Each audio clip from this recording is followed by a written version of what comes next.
그 구독과 좋아요는 안 누르셔도 됩니다.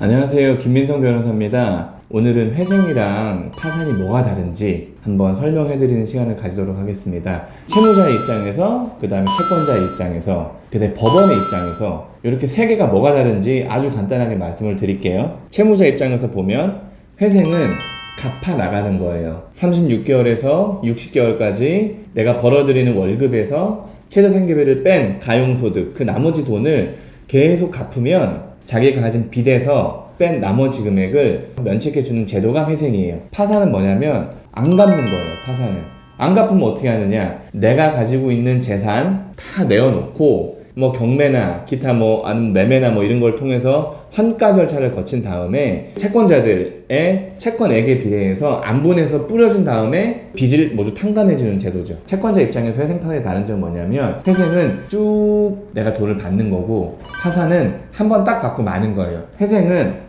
어찌 됐든지 간에 돈을 받아요. 채무자가 법원에 자신의 그 월 변제금을 불입을 하면 채권자는 자기의 채권 금액만큼 받는단 말이에요. 만약에 채무자가 못 갚았다, 회생 절차가 폐지가 되잖아요. 지금까지 자기가 받았던 돈은 이자에 충당이 되고 나머지 원리금이 살아나게 돼요. 똑같은 금액이 다시 이제 살아나는 거예요. 파산은 내가 가진 재산을 전부 다 내어놓고 그걸 환가하는 과정이기 때문에 한 번 돈을 받고 끝이에요. 절차적인 입장에서 볼게요. 일단 기본적으로 기간이 달라요. 회생은 길고 파산은 짧다. 회생은 36개월부터 60개월까지 상당히 장기간에 걸쳐서 변제를 받게 되는 거예요. 그런데 파산은 단 한 번, 자기 채권을 신고를 하고 파산관제인이 채무자의 재산을 확인한 다음에 채무자 재산에서 환가 가능한 것들을 환가를 해서 자기의 채권 금액만큼의 안분해서 배당을 받고 그 다음에 끝나는 거예요. 회생에서 제일 중요한 건 뭐냐면, 이 사람이 안정적인 소득이 있느냐, 즉 이 사람이 36개월 아니면 길게는 60개월까지 변제할 가능성이 있느냐, 가장 핵심적이에요. 그러니까 이 사람이 얼마를 버는지, 이게 상당히 중요하단 말이에요. 파산은 보세요, 기본적으로 안 갚는 거잖아요. 안 갚는 거기 때문에 이 사람이 파산 신청에 이르게 된 경위, 이 사람이 지금까지 어떤 식으로 재산을 관리하여 왔는지 이런 것들을 되게 꼼꼼하게 봐요. 10년치 통장 거래 내역, 어느 직장에서 얼마만큼 일해왔는지, 그 다음에 어느 직장에서의 소득이 얼마 있는지 이런 거 소급해서 5년치 이렇게 제출하라 그래요. 파산 신청에 이르게 된 사람들은 채권자들한테 엄청난 손해를 입히는 사람들이잖아요. 그렇기 때문에 그런 것들을 꼼꼼하게 소명을 하라 그래요. 그 다음에 또 다른 점이 뭐냐면, 회생을 신청하시는 분들은 회생법원에 갈 일이 잘 없어요. 회생법원에 언제 가느냐, 채권자 집회 때? 통상적으로 사업자가 개인회생을 하는 경우들은 회생위원분들이 좀 부르시는 경우들이 가끔 있어요. 와서 설명하라는 경우들도 있고 한데, 기본적으로 그렇지 않아요. 한 번, 두 번? 요 정도 갈 일이 있어요. 근데 파산 같은 경우는 꽤나 많아요. 법원으로 가진 않아요. 외부 파산관제인이 이 사람의 재산을 보고 문제가 있다라고 하면은 항상 부르세요. 이 사람은 환가할 재산을 많이 찾아야지 채권자들한테 나눠줄 게 많잖아요. 그리고 파산 신청하고 파산 선고가 나신 분들의 재산은 자기 그때부터 아니에요. 파산관제인이 관리하고 처분할 수 있는 권한을 가진 재산이 된단 말이에요. 꼼꼼하게 다 체크를 하세요.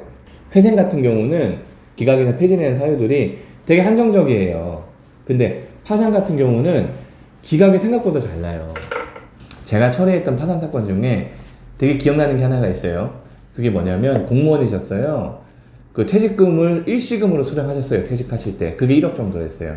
그 자녀가 2분 있었는데, 첫째 자녀 딸이었어요. 시집갈 때 7천만 원 해줬어요. 둘째 자녀 아들이었어요. 차 사줬어요. 그랜저. 그때 당시에 이분이 빚이 많았어요. 심지어 빚이 많았는데 자기가 받은 연금을 7천, 3천 나눠준 거예요. 그리고 빚을 안 갚은 거야. 그리고 한 7, 8년이 지나서 저희한테 파산 신청하겠다고 오신 거예요. 당연히 물어봤겠죠. 제가 지난 한 10년 동안 큰 돈을 어디 쓰신 적 있으시냐고 여쭤봤어요. 없다고 말씀하세요.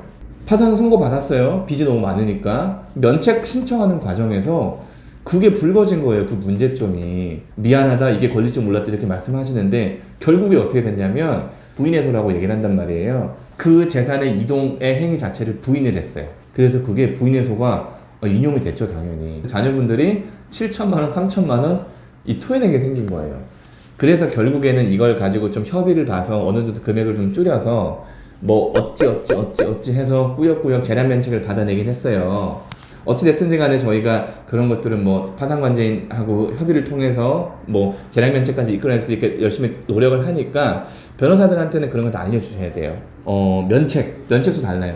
개인회생도 면책이 있어요. 36개월 갚고 60개월 다 갚았다. 그 면책 신청을 하셔야 돼요. 그게 언제냐? 빚을 다 갚고 나서. 그게 언제냐? 3년에서 5년 뒤에. 파산 같은 경우는 선고가 났어요. 그리고 파산관제에 선임이 됐어요. 처분하고 이럴 재산 하나도 없어. 완전 빈털털이야. 그럴 경우는 바로 면책이 나요. 바로 뭐 6개월, 9개월 안으로 선고, 면책까지 끝이 나요. 회생이랑 파산이 뭐가 다른지 간단하게 또 정리해 드릴게요. 첫 번째, 채무자 입장에서 볼게요. 회생은 돈을 갚는 거예요. 긴 시간. 파산은 돈을 안 갚는 거예요. 짧은 시간. 그리고 회생은 자기 재산은 안 건드려요. 파산은 내가 가진 모든 걸 다 내어놔야 돼요. 환가가 되는 절차를 거친단 말이에요. 그게 제일 달라요. 두 번째, 채권자 입장에서 봤을 때는 회생은 길게 돈을 받아요. 파산은 한 번 딱 받아요. 세 번째, 절차적 입장에서 볼게요. 회생은 그렇게 복잡하지 않아요. 그리고 법원에 갈 일도 많이 없어요. 한 번, 두 번 정도 법원에 가면 되고요. 기간이 길어요. 3년에서 5년. 파산은 복잡해요. 파산관제인 사무실에 뭔가 문제가 발생이 됐다, 수시로 끌려다녀요. 기간이 짧아요. 회생보다는. 지금까지 회생이랑 파산이 뭐가 다른지에 대해서 설명을 해드렸고요.